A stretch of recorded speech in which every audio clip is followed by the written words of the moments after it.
much motherfucking design on right now.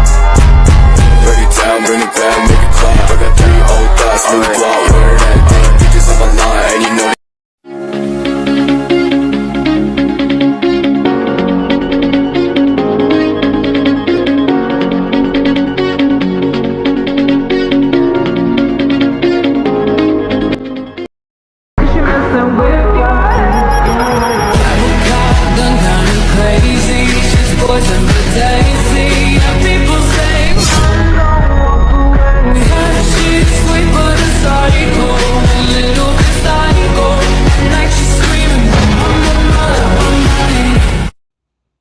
Pengertian teori. Belajar humanistik. Assalamualaikum warahmatullahi wabarakatuh. Saya Muhammad Abil Khair, kelas 4B, NIM 210101010123.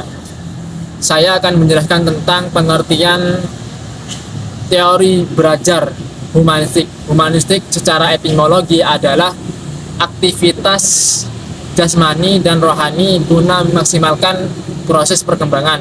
Kalau menurut terminologi, humanistik adalah upaya untuk menguasai khazanah ilmu pengetahuan sebagai rangkaian pembentukan kepribadian secara menyeluruh.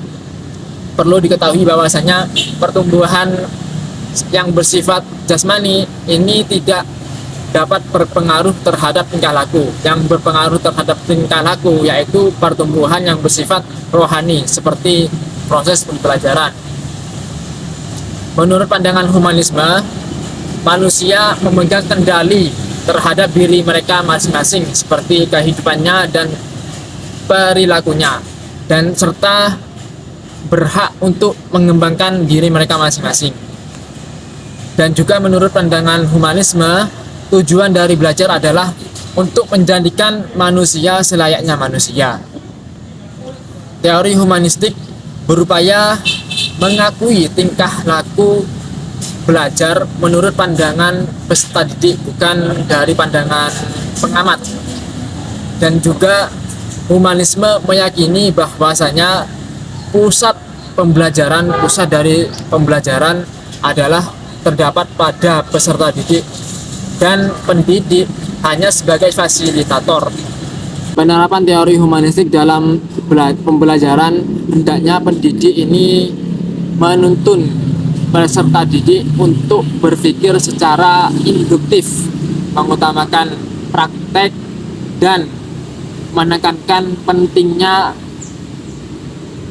partisipasi peserta didik dalam pembelajaran. Dari paparan pengertian tersebut diketahui bahwasanya proses belajar menurut pandangan humanistik bersifat pengembangan kepribadian, kerohanian, serta tingkah laku. Tanda kesuksesan dari penerapan tersebut adalah peserta didik ini merasa nyaman dan bersemangat dalam proses pembelajaran, serta perubahan positif terhadap pola pikirnya dan pengendalian dirinya. Sekian dari saya, Muhammad Abil Khair. Wassalamualaikum warahmatullahi wabarakatuh. Pengertian teori humanistik menurut beberapa pakar. Assalamualaikum warahmatullahi wabarakatuh. Perkenalkan, nama saya Nisa Lairatul Amraini, NIM 2101012202. Di sini saya akan melanjutkan untuk poin selanjutnya, yaitu tentang pengertian teori humanistik menurut beberapa pakar. Yang pertama, ada teori humanistik menurut Abraham Maslow. Menurut Maslow, belajar merupakan suatu proses mengerti sekaligus memahami siapa diri kita sendiri, bagaimana kita menjadi diri kita sendiri, serta potensi yang ada pada diri kita itu kita kembangkan ke arah yang tertentu. Maslow mengemukakan bahwa individu itu berperilaku dalam upaya untuk memenuhi kebutuhannya. Nah, kebutuhan ini disebut dengan kebutuhan hierarki atau urutan tingkatan.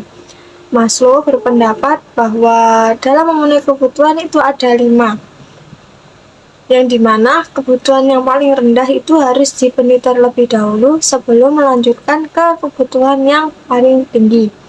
Nah, 5 kebutuhan hierarki ini, yang pertama ada kebutuhan fisiologis atau kebutuhan fisik dan biologis. Kebutuhan ini perlu dipenuhi terlebih dahulu karena kebutuhan ini seperti kebutuhan akan mempertahankan hidup. Contohnya seperti makan, minum, udara, istirahat, dan lain-lain. Selanjutnya, yang kedua ada kebutuhan akan rasa aman. Kebutuhan akan rasa aman ini akan yang dapat menyelamatkan kehidupan kita di masa sekarang hingga di masa yang akan mendatang. Nah, contoh dari kebutuhan akan rasa aman ini seperti menabung, mengambil kebijakan asuransi, menghemat uang, dan lain-lain. Yang ketiga ada kebutuhan akan rasa memiliki dan kasih sayang. Nah, kebutuhan ini itu berhubungan dengan orang atau bisa juga disebut dengan kebutuhan sosial. Secara normal, manusia itu tidak akan hidup secara menyendiri di tempat yang terpencil. Mereka akan selalu membutuhkan kehidupan yang selalu berkelompok. Nah, tanpa kita sadari, kita akan selalu menginginkan seseorang ada di samping kita, seperti contoh teman, keluarga, sahabat, pasangan, dan lain-lain. Yang keempat, ada kebutuhan akan penghargaan.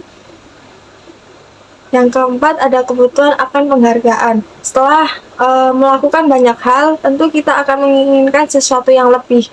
Nggak mungkin kalau kita nggak menginginkan sesuatu. Contoh dalam mendapatkan sebuah reputasi atau nama baik yang telah kita kerjakan. Selanjutnya, yang terakhir ada kebutuhan aktualisasi diri. Kebutuhan ini yang paling tertinggi ya.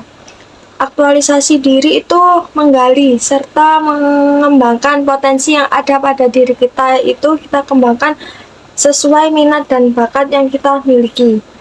Selanjutnya ada teori menurut Carl Rogers. Nah, Rogers di sini berpendapat bahwa belajar humanistik yang sebenarnya itu tidak dapat berlangsung apabila dalam proses pembelajaran itu tidak ada keterlibatan antara intelektual maupun emosional si peserta didik. Nah, menurut Rogers, belajar yang dianggap bermakna itu terjadi apabila dalam proses pembelajaran tersebut ada keterlibatan antara aspek pikiran dan aspek emosional si peserta didik. Begitu juga dengan sebaliknya, belajar tidak dapat dikatakan bermakna apabila dalam proses pembelajaran tersebut hanya melibatkan aspek pikiran saja, namun tidak melibatkan aspek si perasaan si peserta didik. Selanjutnya ada teori menurut Arthur W. Chomsky. Teori Arthur ini dikenal dengan meaning, makna atau arti. Menurut Arthur, belajar itu terjadi bila mempunyai arti bagi individu atau mempunyai makna bagi kehidupan si individu. Maka dari itu, di sini guru harus bisa memahami perilaku peserta didik dengan memahami dunia si peserta didik. Di sini, guru tidak bisa memaksa si peserta didik untuk menyukai materi atau pembelajaran yang tidak disukai si peserta didik atau yang tidak relevan bagi peserta didik. Menurut Arthur juga berpendapat bahwa belajar itu dianggap berhasil apabila siswa tersebut itu merasa senang dan lebih berinisiatif atau terjadi perubahan pola pikir, perubahan sikap, dan perilaku atas kemauannya sendiri tanpa ada paksaan dari siapapun. Untuk selanjutnya, saya akan membahas tentang kelebihan dan kekurangan dari teori humanistik. Yang pertama ada kelebihannya, yaitu guru menerima siswa apa adanya dengan memahami jalan pikiran siswa. Yang kedua, keberhasilan dari penerapan teori humanistik ini, siswa akan lebih merasa bergembira atau senang dan lebih berinisiatif dalam belajar. Yang ketiga, membantu meningkatkan kreativitas siswa. Yang keempat, membentuk pola pikir yang cerdas dan luas. Yang kelima, yaitu mengembangkan individu dan membantu mereka mengaktualisasi diri.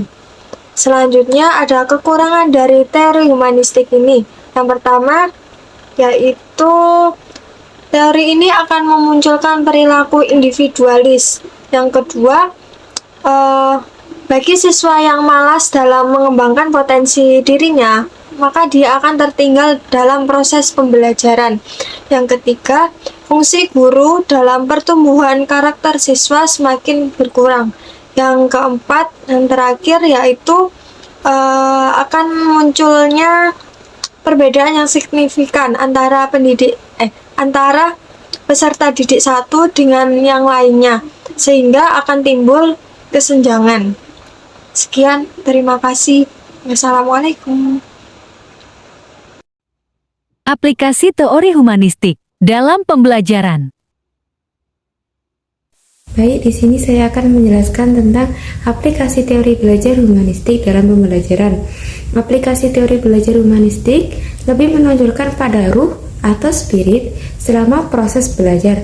Adapun pembelajaran itu mewarnai metode yang diterapkan. Adapun peran guru itu sebagai fasilitator, sedangkan peserta didik itu sebagai pelaku utama yang memaknai proses belajar sendiri. Ada beberapa strategi pembelajaran yang cocok yang bisa diterapkan berdasarkan teori humanistik. Yang pertama, yakni open education, yang artinya proses belajar secara terbuka. Maksudnya, proses pembelajaran yang memberikan kesempatan kepada peserta didik untuk bergerak secara bebas di sekitar kelas dan memilih aktivitas belajar mereka sendiri, namun bimbingan guru tetap diperlukan. Yang kedua, yakni comparative learning, yang artinya belajar komparatif.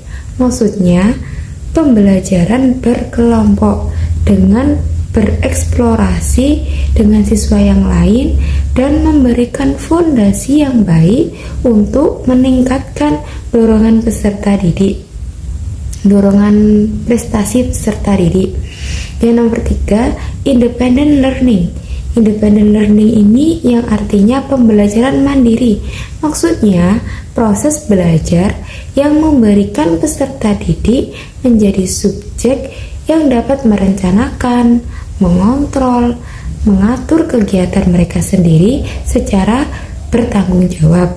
Proses ini tidak bergantung pada subjek maupun metode-metode, melainkan kepada siapa yang belajar, yaitu peserta didik, mencakup siapa yang memutuskan tentang apa yang dipelajari, siapa yang harus mempelajari suatu hal tersebut.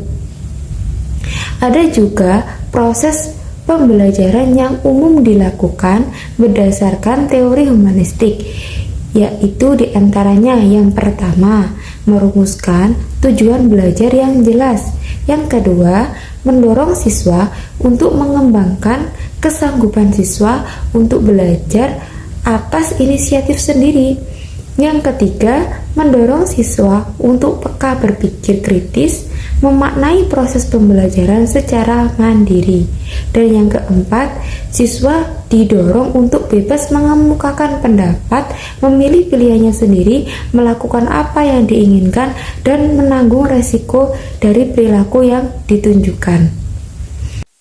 Yang kelima, yakni guru menerima siswa apa adanya, berusaha memahami jalan pikir siswa, mendorong siswa untuk bertanggung jawab atas segala resiko perbuatan atau proses belajarnya. Yang nomor 6, memberikan kesempatan murid untuk maju sesuai dengan kesanggupannya atau kecepatannya. Yang nomor 7, evaluasi diberikan secara individual berdasarkan perolehan prestasi siswa. Adapun yang pembahasan yang kelima yakni implikasi teori belajar humanistik, pandangan dan kritik humanisme. Implikasi teori humanistik ada beberapa macam, yakni sebagai berikut. Yang pertama, guru sebagai fasilitator. Teori humanistik memberikan perhatian atau fasilitator dalam membantu tujuan-tujuan per orang atau kelompok yang bersifat umum. Yang nomor 2, guru mempercayai adanya keinginan dalam masing-masing siswa untuk melaksanakan tujuan-tujuan yang bermakna bagi dirinya sebagai kekuatan pendorong yang tersembunyi di dalam belajar yang bermakna tadi. Adapun yang implikasi yang nomor 3, yakni guru mencoba mengatur dan menyediakan sumber-sumber untuk belajar yang paling luas dan mudah dimanfaatkan para siswa untuk membantu mencapai tujuan mereka. Adapun yang nomor 4, yakni guru mengambil prakarsa untuk ikut serta dalam kelompok dan perasaannya dan juga pikirannya dengan tidak menuntut dan juga tidak memaksa, tetapi secara pribadi yang boleh saja digunakan atau ditolak oleh siswa sebagai keadilan. Sedangkan pandangan secara kritik humanisme yaitu yang pertama, teori humanistik seperti halnya teori psikodinamika tidak bisa digunakan dengan mudah. Beberapa kritisi menyampaikan bahwa konsep ini bisa saja mencerminkan nilai idealisme sendiri. Kemudian yang nomor 2, teori humanistik ini dikritik karena sukar digunakan dalam konteks yang lebih praktis. Teori ini dianggap lebih dekat dengan dunia filsafat daripada dunia pendidikan. Adapun yang terakhir yakni nomor 3, aplikasi teori humanistik dalam pembelajaran, guru lebih mengarahkan siswa untuk berpikir induktif, mementingkan pengalaman, serta membutuhkan keterlibatan siswa secara aktif dalam proses pembelajaran. Mungkin itu yang dapat kelompok kami sampaikan. Kurang lebihnya kami mohon maaf. Wassalamualaikum warahmatullahi wabarakatuh.